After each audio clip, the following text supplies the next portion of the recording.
नमस्कार जय जगन्नाथ ओडिशा किचन को आपण मानको बहुत बहुत स्वागत। आज मुझे नहीं आसी आपण मानक पई जह्नी इलिसी माछर तैयारी बहुत ही गुटे सुआदिया रेसिपी बिना प्याज रसुण रे बनिबा सहित बहुत ही अल्प समय रे बनिकी रेडी हो जिवो। पिला ठार बड़ समस्ते निश्चिंत भाव रे याको पसंद करिवे। आ गोटे थाली भात जगह आपण दुई थाली भात केतेबेले खाइदेबे बिल्कुल भी आपण जानी परिबेनी। तो दर्शक बंधु चलते ताले किभଳି प्रोसेस रे मु आज रही बिना प्याज रसुण रे जह्नी रे तैयारी रेसिपी को बनैछि। वीडियो को स्किप न करी संपूर्ण भाव रे देखि नबा। सेति पई नउछि मु एठी इलिसी माछ को देहरे मु एठी देबी फाळे लेंबुर रस जहा फल रे आइसिया लागिबनी। लूण दे देबी मोटे हाफ चमच, हलदी गुंड दे देबी हाफ चमच। आपण जदि चाहिए ताले सोरिष तेल आउ सुखिला लंका गुंड मध्य देकी याको गोळै नै परिबे। भल भाव रे लूण हलदी गोळै देकी याको मो किछि समय रेस्ट रे छाड़बी। तार भीतर मोठी देखंतु नेइची जह्नी को काटिकी टिके बड़ बड़ पीसेस रे काटिकी नेबे भल रहइबो। आ जह्नी को काटिला पूर्वरु सब बेले धोई नेबे। हल्का हल्का सीरा साइड रु ही जह्नी को छड़े नेबे, तार चोपाटा हल्का हल्का रखिबे, टेस्ट भल रहिबो। बसई नहीं एपटे मुझे कड़ई गरम हो गला परे ता देहरे मु देबी एठी 2 चमच पाखापाखी सोरिष तेल आज रही रेसिपी रे हमको बिल्कुल भी अधिका दरकार हेनी कहीं आम जो माछ को भाजवा ता देहरु ऑयल रिलीज हेबो।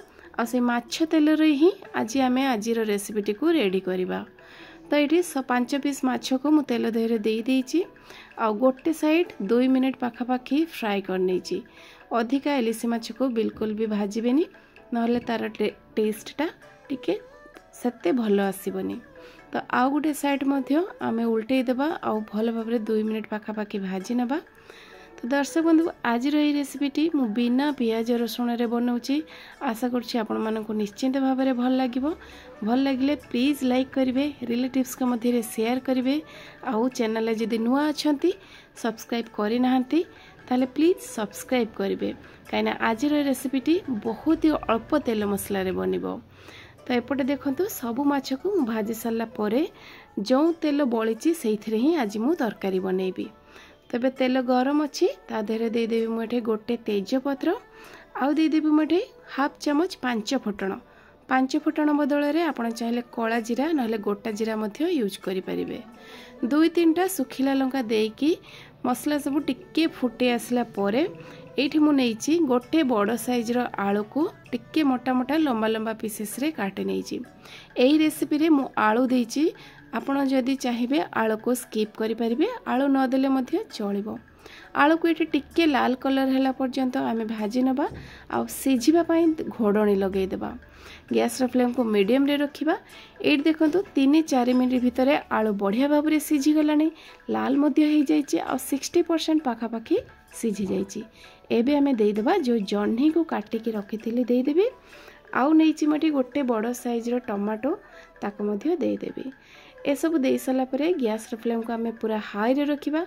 लूण आमे एथिरे बिल्कुल भी दबानी काइना जह्नी आमे जेतु भाजुचे ता देहरु पानी रिलीज हेबो आ जह्नी भल भाव रे भाजी हेबो नै।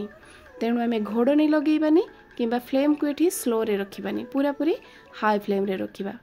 तार भितरे रेडी करनबा आमे गुटे सिंपल मसला जोथि पे मु नेइचेटी हाफ चमच धनिया गुंड, गोटे चमच नउची मेठी जीरा गुंड, गोटे चमच नउची काश्मीरी लंका गुंड। आउ आपण पूरा तरकारी रो स्वाद देखिकी जेतक लूण दरकार से हिसाब रे नेबे। हाफ चमच नउची हळदी गुंड, अल्प टिके पानी दे देकी याको गोळै देबे। आपण चाहिले एई गुंड मसला को रुसई करिवारो 10-15 मिनिट आगरु मध्य रेडी करिकी रखि परिबे, भल रहिबो। तो सब मसला को एठी हमें गोळै देबा। बास रेडी हो गला हमर सिंपल मसला। एपटरे जह्नी आलू टमाटो बहुत बढ़िया भाव में भाजी जाइछि। ए स्टेज रे हमें कोन करिबा जो मसला को गोळै की रखिथिले से सब को दे देबा। मसला धुआ पानी मध्य अल्प किछि दे देबा। आपण जो हिसाब रे झोल रेडी करिवे से हिसाब रे पानी देबे। तो मु एठी दे देइछि दरकार मुताबिक पानी। हल्का टिके पानीटा फुटी आसला परे जो माछ को आमे भाजी की रखिथिले ना से माछ को दे देबा। सब माछ को दे देके गैस फ्लेम को ये आम मीडियम रे रखिबा आ 5-7 मिनिट पई घोड़न लगेके छाड़ीदेबा। 5-7 मिनिट पर देखंतु तरकारी बहुत बढ़िया लुक देखा जाउची, आलू सिझी जाइची, माछर बास्ना मध्य तरकारी देहरे भल भाबरे लागी जाइची।